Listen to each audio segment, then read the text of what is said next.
بسم اللہ الرحمن الرحیم۔ آج 13واں درس ہے جس کا موضوع ہے خدا شناسی کے بعد خدا پرستی کا مرحلہ۔ جب یہ بات ثابت ہو جاتی ہے کہ اس کائنات کا خالق خدا ہے تو اس کے بعد یہ تصور انسان کی انفرادی، اجتماعی، سیاسی، معاشرتی اور معاشی زندگی پر کیا اثر ڈالتا ہے؟ خدا کے تصور سے پہلے اور خدا کے تصور کے بعد کیا کوئی ذمہ داری انسان کے کاندھوں پر آتی ہے یا نہیں؟ کیا یہ نظریہ انسان کو یہ سوچنے پر مجبور کرتا ہے کہ اس کی انفرادی اور اجتماعی زندگی پر کس کے قوانین کو حاکم ہونا چاہیے؟ اس کے معاشرے میں نظام حاکمیت کیا ہونا چاہیے؟ اس کے معاشرے کا حاکم کس کو ہونا چاہیے؟ اس کا معاشی، سیاسی اور حکومتی نظام کس طرح کا ہونا چاہیے؟ کیا توحید کا نظریہ ان تمام باتوں سے لا تعلقی کا اظہار کرتا ہے یا اسلامی توحید انسان کی پوری زندگی کو ایک منظم، مرتب اور شفاف نظام حیات عطا کرتا ہے؟ آج مسلمانوں کی سب سے بڑی مشکل یہی ہے کہ نہ وہ صحیح طرح سے توحید شناس ہیں اور نہ ہی توحید پرست۔ جب ان کی خدا شناسی ہی صرف خالقیت تک محدود ہے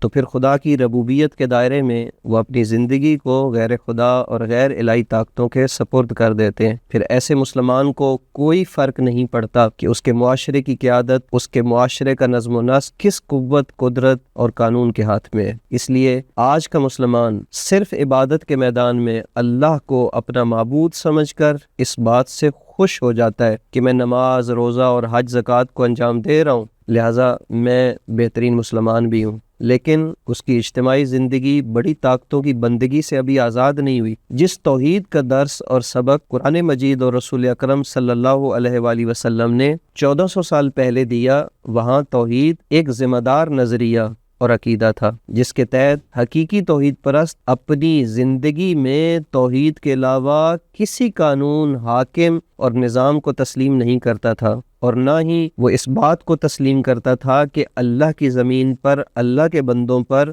غیر خدا کی حاکمیت ہو۔ اسی عقیدے، ایمان اور نظریے کے تحت صدر اسلام کے مسلمان نہ صرف جزیرۃ العرب میں توحید کے علم اور توحیدی نظام کو نافذ کرنے کے درپے تھے، بلکہ وہ پوری اللہ کی زمین پر توحید کے پرچم کو لہرانے کا عزم رکھتے تھے۔ اسی نظریے کا حامل ایک سادہ اور بوسیدہ لباس زیب تن کر کے ایک مجاہد اس وقت کی سپر پاور ساسانی بادشاہ کے سامنے اس توحیدی نظریے کا اعلان کرتا ہے کہ ہم تمہاری طرف اس لیے آئے ہیں لِنُخْرِجَ النَّاسَ من عبادت العباد الی عبادت اللہ، تاکہ انسانوں کو بندوں کی غلامی سے نجات دلا کر انہیں خدائے متعال کی عبودیت کی طرف لے کر جائیں۔ لہذا قرآن مجید میں توحید صرف ایک بے تفاوت اور غیر ذمہ دار نظریہ نہیں ہے، بلکہ ایک ذمہ دار شناخت، ایک سرگرم نظریہ اور ایک ایسا طرز تفکر ہے جو معاشرے کی بنیاد میں، اسے چلانے کی راہیں اور اس کا ہدف معین کرنے میں ایک بنیادی اثر اور تاثیر رکھتا ہے۔ آئیے اپنے آپ سے یہ سوال کریں، کیا میرا اور آپ کا توحید پر ایمان اور عقیدہ ان تمام ذمہ داریوں کے لیے آمادہ اور تیار کرتا ہے یا نہیں؟ اگر نہیں تو پھر یقین جان لیجئے کہ توحید پر ہمارا نظریہ اور عقیدہ وہ نہیں ہے جو قرآن اور رسول اکرم اور ائمہ اہل بیت نے ہمیں سکھایا ہے۔ آئیے قرآن مجید کی آیات کی روشنی میں اپنے اس نظریے کو، اپنی توحیدی فکر کو درست کریں۔ والسلام علیکم ورحمۃ اللہ وبرکاتہ۔